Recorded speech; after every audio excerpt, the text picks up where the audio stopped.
Welcome to ppc.zone August 2022. I'm your host, Jill Saskin-Gales, and I created this event to elevate new perspectives and insights in our industry.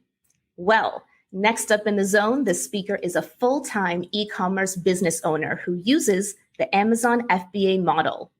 Now she's going to share her perspective with us on the current state of Amazon PPC. This speaker wears many hats in her business, including product developer and marketing specialist, but she takes great pride in managing her PPC portfolio. You may know her from her value-packed TikTok and Instagram content. Please welcome Mandeep Kaur. Hello. And Corey, that was a great segue. And I just wanted to say that was not actually planned. So welcome, everybody. My name is Mandeep Kaur, and we are going to discuss a little bit about Amazon's PPC and preparation I am doing currently for Q4. As Jill had mentioned, I do my own PPC for a couple of different reasons. I actually enjoy the analytics and the data that I collect, and I really just enjoy it. It's learning so much about how we are targeting our customers and the innovative ways Amazon is doing it is something I'm just really interested in. So a little bit about me. I am a full-time e-commerce seller. I come from a corporate background, but I decided to start an Amazon FBA business. And like many people who start their own business, you end up bootstrapping and learning every aspect of the business. And I took a really deep dive on PPC, which I feel is one of my specialties. Now, the Amazon FBA model, what a lot of people may not understand about Amazon is that Amazon does not hold all the inventory and sell all of these products.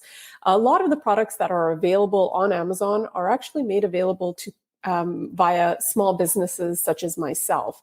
So it's called the Fulfilled by Amazon model, which allows me to send in my inventory to Amazon, and Amazon picks and packs the orders and sends them to the customer. I guess the comparison would be eBay, but with with Amazon, I don't have to store any of the inventory. Amazon takes a charge of that, obviously, for a fee. Now, Q4 prep. Just to highlight what exactly is a sponsored ad and what does that look like? I'm sure a majority of the people here are Amazon buyers. And the two images here I have of the garlic press, the one on the left where it just says sponsored, that means that is what a sponsored campaign would look like, where the seller of that product is running some sort of targeted ad for that keyword to display their product in front of customers. Now, the one on the right is what we have organic ranking, meaning it's converted highly on that keyword, and Amazon awards us by not having to pay to have advertising. And that is always the end goal of any sort of campaign that we launch, is we want that organic traffic, because that is when us Amazon sellers really do see profitability in our business.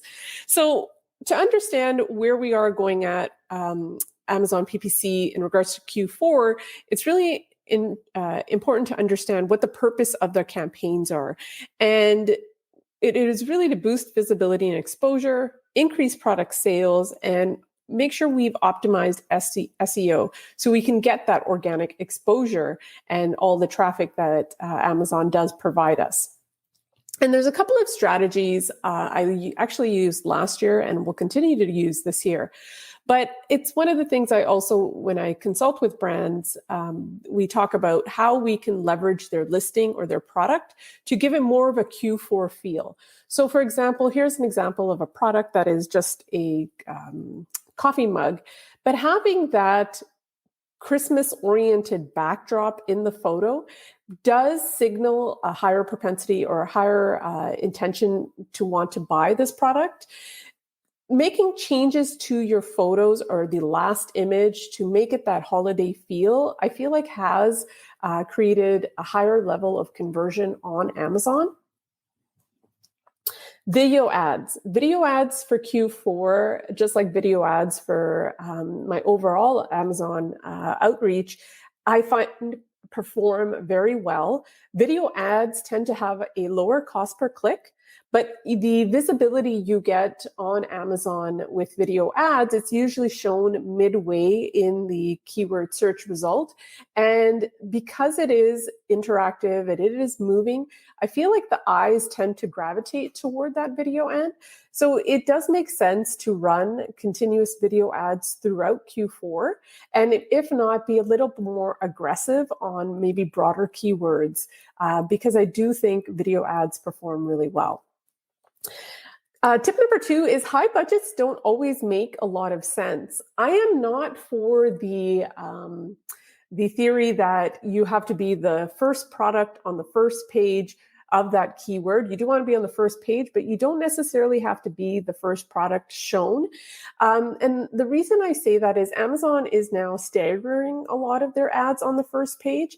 And I feel like when we put too high of a budget to be in that optimal spot, you tend to run out of budget because Q4 PPC tends to be higher compared to the other quarters. So actually coming in with a mid or lower budget will still have your product gain visibility, and it'll be a lower cost per click in ad spend. Because at the end of the day, Amazon will show your product versus an organic spot if other people have run out of their budget. So rather than having this aggressive strategy, let's try to have our products shown around noon by having that lower budget, because other sellers in that niche or for that keyword will have probably run out of their budget. Adding value with a bundle. Now, I know this isn't per se a PPC strategy, but I think it does tie in with Q4 and conversions, is adding some sort of small gift with every purchase. Now, some of these gifts can be, about 50 to 75 cents, not much for the product, but it does give another level of satisfaction to the customer that helps with conversions, that helps with your organic ranking. And that really is the purpose of any PPC campaign. So for example, if you're selling makeup brushes, adding a makeup brush bag that will add more value to the product will help your conversions in comparison to other makeup brushes that might be available during Q4. And that is all I have for today. I hope I stayed under time, but if you do have any additional questions about Amazon PPC and just the state of selling on Amazon, feel free to connect with me on TikTok or Instagram. Thank you, Mandeep, for sharing your unique perspective and insights with us in the zone. If you'd like to connect with Mandeep, you can find her on TikTok at Mandeep Amazon FBA or on Instagram at Mandeep K Amazon FBA. To learn more about PPC Zone and our speakers or apply to speak at an upcoming event, visit ppc.zone. I'm your host, Jill Saskin-Gales. You can find me on Twitter at Jill Saskin-Gales. I look forward to seeing you next time in the zone.